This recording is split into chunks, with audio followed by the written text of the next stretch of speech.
Muy buen día. Tenemos la lectura de la liturgia de la palabra del día miércoles 17 de junio, en la 11ª semana del tiempo ordinario, ciclo litúrgico A. Muy bien, continuamos con la lectura del libro de los Reyes. Tenemos el segundo libro de los Reyes, capítulo segundo, versículos 1 y del 6 al 14. Bueno, y continuamos con la historia del profeta Elías, ¿no? Que termina y comienza la del profeta Eliseo, con el reinado de Ahab, rey de Israel. Nos dice entonces el segundo libro de los reyes. Cuando el Señor iba a arrebatar a Elías al cielo en la tempestad, Elías y Eliseo partieron de Gilgal. Llegaron a Jericó y Elías dijo a Eliseo: Quédate aquí, porque el Señor me envía al Jordán.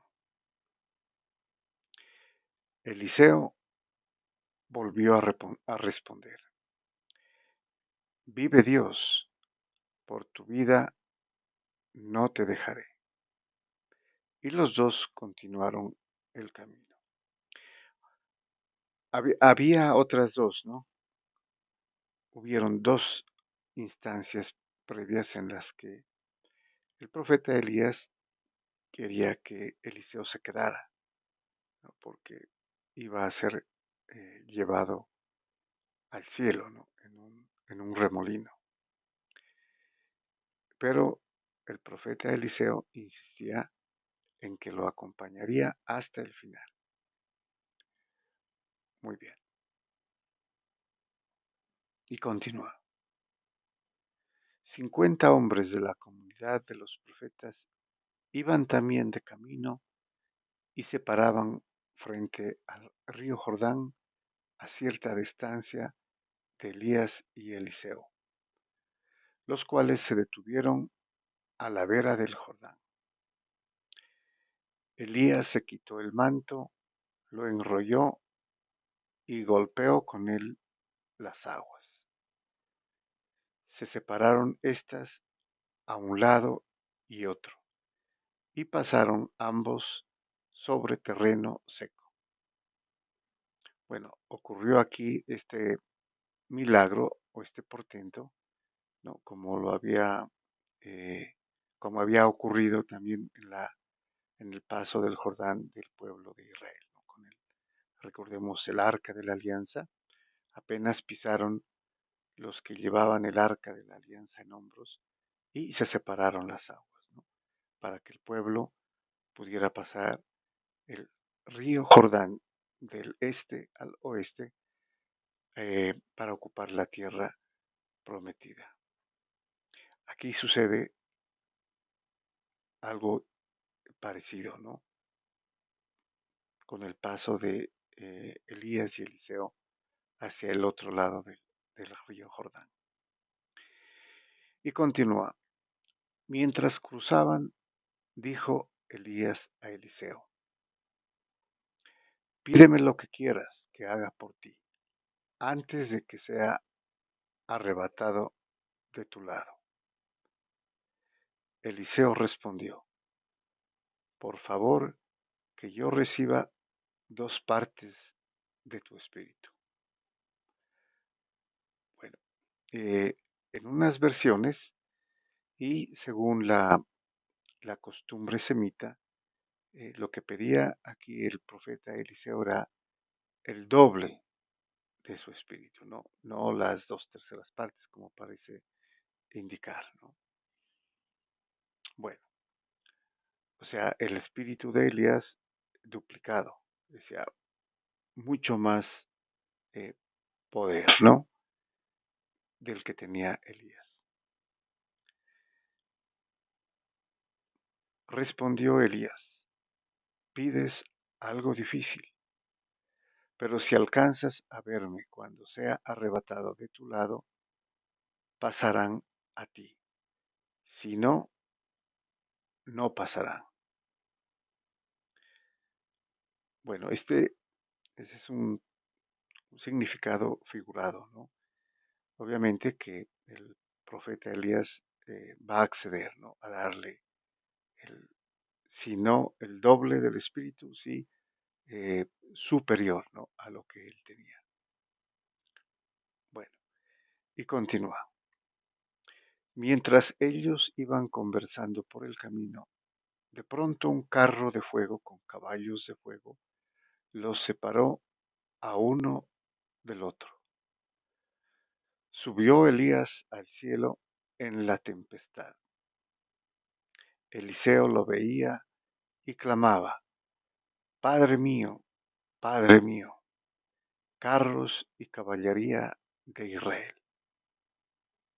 Bueno, aquí, pues este es eh, lo que en el Antiguo Testamento se considera como algo prodigioso, ¿no? Que Elías fue llevado en un carro de fuego tirado por caballos de fuego también, ¿no? Algo muy, muy simbólico del poder, ¿no? El poder de Dios que lo arrebató. Claro que esto es simbólico. Aquí, al parecer, podríamos decir que Elías no murió, como muchos mantienen, ¿no? O que murió y fue llevado al cielo. Bueno, y continúa. Al dejar de verlo, agarró sus vestidos y los desgarró en dos. Recogió el manto que había caído de los hombros de Elías, volvió al Jordán y se detuvo a la orilla. O sea, Elías sí le dejó el manto, ¿no? El manto representaba la personalidad, ¿no? O la persona. Por eso esta prenda era la más importante, ¿no? En, el, en la cultura semita, la túnica y el manto, ¿no? El que va encima. Pero el manto era considerado eh, de mucha más importancia. Incluso puede representar aquí el poder, la autoridad, el espíritu, ¿no? Que precisamente estaba pidiendo Eliseo. Muy bien. Entonces, Eliseo volvió al Jordán y se detuvo a la orilla. Tomó el manto que había caído de los hombros de Elías y golpeó con él las aguas, pero no se separaron. O sea, quiso hacer lo mismo que hizo Elías pasando de un lado al otro, ¿no? Él al regresar quería hacer lo mismo, pero en la primera oportunidad dice, no se separaron. Dijo entonces, ¿dónde está el Señor, el Dios de Elías? Golpeó otra vez las aguas que se separaron a un lado y otro y pasó Eliseo sobre terreno seco. O sea, a la invocación de Dios, ¿no? El Dios de Elías ya pudo eh, hacer que suceda, ¿no? Que se separen las aguas del Jordán al golpearlas con el manto de Elías y pudo pasar, ¿no? Sobre terreno seco. Muy bien, vamos al Salmo responsorial. Tenemos el Salmo 30, cuyo responso es: sean valientes de corazón los que esperan en el Señor. Muy bien, este salmo es un salmo en la parte que vamos a leer es un salmo de acción de gracias, ¿no? Por, por un favor recibido y donde eh, está presente la bondad de Dios, ¿no? La protección de Dios. Muy bien. Nos dice, el salmista. Qué bondad tan grande, Señor, reservas para los que te temen y concedes a los que a ti se acogen a la vista de todos. O sea, se refiere a los fieles, ¿no? A los que creen y obedecen la ley. En el asilo de tu presencia los escondes de las conjuras humanas, los ocultas en tu tabernáculo frente a las lenguas pendencieras, ¿no? O sea, los protege, los cuida y los ayuda. Y termina, amen al Señor, fieles suyos. El Señor guarda a sus leales y a los soberbios les paga con creces. Bueno, entonces a los fieles, aquí el término fieles suyos son los Hasedim, ¿no? En hebreo, los piadosos, ¿no? Incluso recordemos el Hased, ¿no? Aquí Hasedim es eh, la piedad o la misericordia. Bueno, entonces a los fieles, a los que creen, a los que no se van detrás de dioses falsos, entonces dice, los guarda, ¿no? Los protege. Y a los soberbios les paga con creces. Muy bien, y pasamos al Evangelio. Tenemos la lectura del Santo Evangelio según San Mateo, capítulo sexto, versículos del 1 al 6 y del 16 al 18. Muy bien, nos dice entonces San Mateo. En aquel tiempo dijo Jesús a sus discípulos, cuiden de no practicar su justicia delante de los hombres para ser vistos por ellos. De lo contrario, no tendrán recompensa de su Padre Celestial. Muy bien, aquí en el uso del término, cuiden de no practicar su justicia, ¿no? Delante de los hombres. La justicia se refiere a aquella que se logra haciendo buenas obras, ¿no? O sea, para parecer justos, para ser justos, ¿no? La justicia. Y en realidad el término es beneficencia, cosas buenas, ¿no? Cosas, obras de misericordia en realidad, que podría ser la limosna, ¿no? De hecho, el término podría ser de practicar eh, las limosnas, ¿no? O el dar limosna delante de los hombres para ser vistos por ellos, de lo contrario no tendrán recompensa de su Padre Celestial. Bueno, y aquí lo va a, a decir directamente. Por tanto, cuando hagas limosna, no mandes tocar la trompeta ante ti, como hacen los hipócritas en las sinagogas y por las calles para ser honrados por la gente. En verdad les digo que ya han recibido su recompensa. Muy bien, aquí hay una referencia eh, indirecta, ¿no?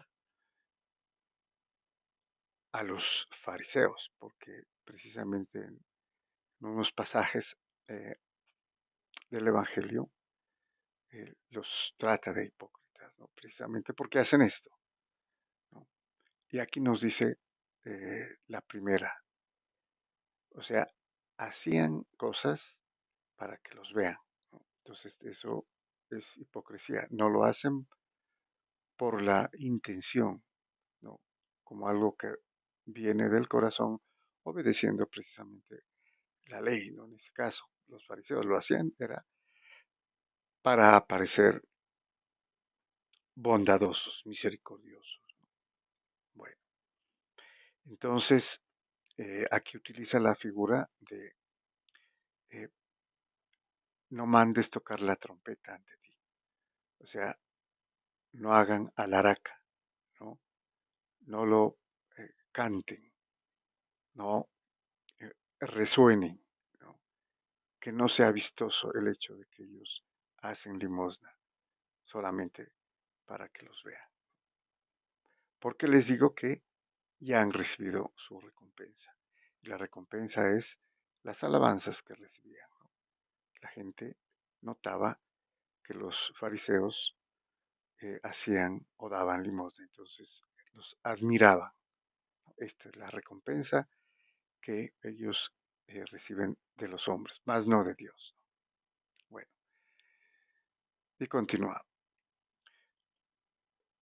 Tú, en cambio, cuando hagas limosna, que no sepa tu mano izquierda lo que hace tu derecha. Así tu limosna quedará en secreto, y tu Padre, que ve en lo secreto, te recompensará. Bueno, aquí está entonces lo contrario, no lo opuesto, lo que en realidad valora Dios es cuando esto se hace sin divulgarlo. Por eso utiliza aquí la figura. Que no sepa tu mano izquierda lo que hace tu derecha. O sea, con tal discreción, ¿no? Que nadie se dé cuenta. O sea, queda en secreto, ¿no? La limosna. Bueno, y continúa. Cuando oren, no sean como los hipócritas, a quienes les gusta orar de pie en las sinagogas y en las esquinas de las plazas para que los vean los hombres. En verdad les digo que ya han recibido su recompensa. También es una alusión a los fariseos, ¿no? Que les gustaba eh, ocupar los mejores lugares, ¿no? Orar de pie en las plazas, en las esquinas de las plazas, ¿no? Y en las esquinas, obviamente, para que los vean y reciban la admiración, la alabanza, ¿no? De los hombres. Y lo dice de la misma manera que en el anterior caso. Les digo que ya han recibido su recompensa. ¿Cuál recompensa? La de los hombres, pero no la de Dios. Y continúa. Tú, en cambio, cuando ores, entra en tu cuarto, cierra la puerta y ora a tu Padre que está en lo secreto, y tu Padre que ve en lo secreto te recompensará.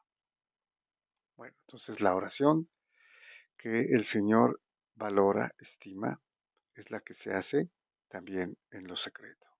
Y aquí utiliza la figura de entra en tu cuarto, cierra la puerta, o sea, para que nadie lo vea, ¿no? Esto, cuidado, que no quiere decir que esta es la oración que, eh, la única oración, ¿no?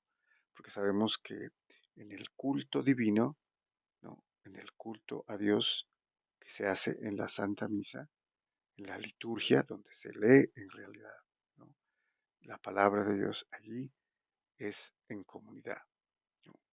Ahí cobra valor el término eclesia, iglesia. Pero esta es la oración que puede hacer cada uno, ¿no? Sin necesidad de que lo vean, ¿no? O que lo admiren como hacían precisamente los hipócritas. Y continúa. Cuando ayunen, no pongan cara triste, como los hipócritas, que desfiguran sus rostros para hacer ver a los hombres que ayunan. En verdad les digo que ya han recibido su paga. Entonces, aquí se refiere al ayuno, ¿no? Al ayuno. Aquí están prácticamente las tres prácticas de la penitencia, ¿no? Que es la limosna, la oración y el ayuno, que hacemos todos en Cuaresma, ¿no? Principalmente antes de Semana Santa. Pero que aquí está destacando cómo no debe hacerse esto. No, no como los hipócritas, dice, ¿no? Que solamente querían que los vean, que estaban ayunando, por eso ponían la cara desfigurada, ¿no? Los rostros, para que la gente se diera cuenta que estaban ayunando. Y aquí dice cómo debe hacerse. Tú, en cambio, cuando ayunes, perfúmate la cabeza y lávate la cara, para que tu ayuno lo note, no los hombres, sino tu Padre que está en lo escondido. Y tu Padre que ve en lo escondido te recompensará. Bueno, ¿cómo va a recompensar? Ese es el valor de las obras de penitencia que van al cielo, ¿no? Donde dice, la polilla no los corre, los valores, ¿no?